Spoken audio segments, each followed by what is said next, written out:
I just knew that I was going to hell. And I knew that was the enemy that came for me. Because when I looked up, I looked right into his face and eyes. And it was so huge, it was almost looked like a fallen angel.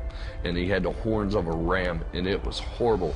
When I looked into his eye sockets, it was like looking into death and hell.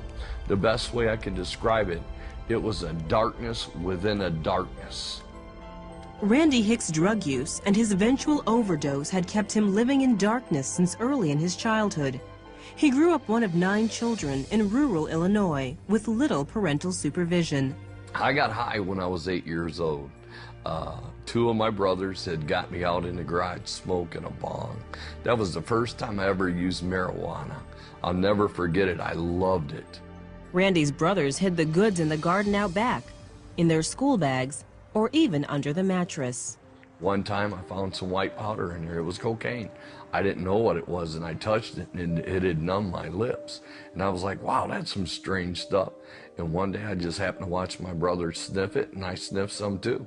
And time I got to high school, I was a freshman, you know, people were selling it to make money. Time I was a senior in high school, I was selling big time. After graduation, Randy joined the military. I ended up being a tanker, an armor crewman, and they sent me to Fort Irwin, California. Well, up there, crystal meth was big.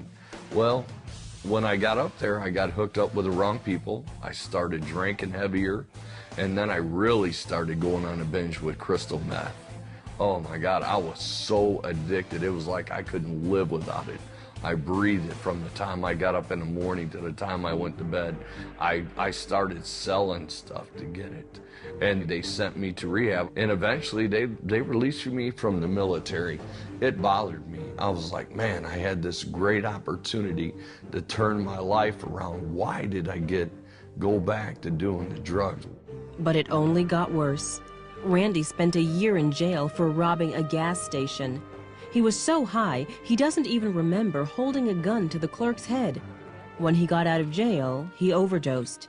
He was only 27. They went ahead and pulled a white sheet up on me because they said I was going to die. They called my family in. When I woke up, it was the most frightening moment because I looked down and I'm looking at a white sheet. Doctors discovered Randy was still alive. After running numerous tests, he was released. But even that near-death experience wasn't enough to scare Randy straight. Randy married, but the alcohol and drug use continued, eventually destroying the relationship. In 1997, Randy's wife left him with their 2 young children. And I was smoking weed, and I still did a little coke. Not like I used to, but I was still doing it, yes. The moment that changed that, all of a sudden my body collapsed to the ground. I felt something physically dragging me out of my body. And I mean, I looked up and I saw death and I saw hell in his eyes, and it had these huge horns. It curled around like a ram, and death just filled the room, and it scared me. I could visibly feel my spiritual man separating from my flesh. I didn't feel no pain, but I felt it leaving, trembling in fear. And immediately I fell on my face and I cried out, Jesus. I said, forgive me of my sins. God, help me with my addictions. Take it all away. Just don't let me go to hell, please. I was begging. I was crying. I did everything I knew. And as soon as I looked at the door, my door opened. And I saw this long, white, glowing robe, white. There's just no white in this world you can describe it. I knew without a doubt that the moment I cried out for Jesus, that God had showed up right there and saved me at the moment I cried out. From that moment, man, I just wanted to know God.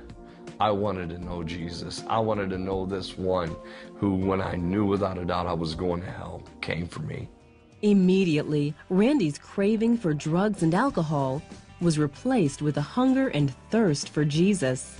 I travel and share what God brought me from, what I went through, what it will do to you, and how Christ is the answer.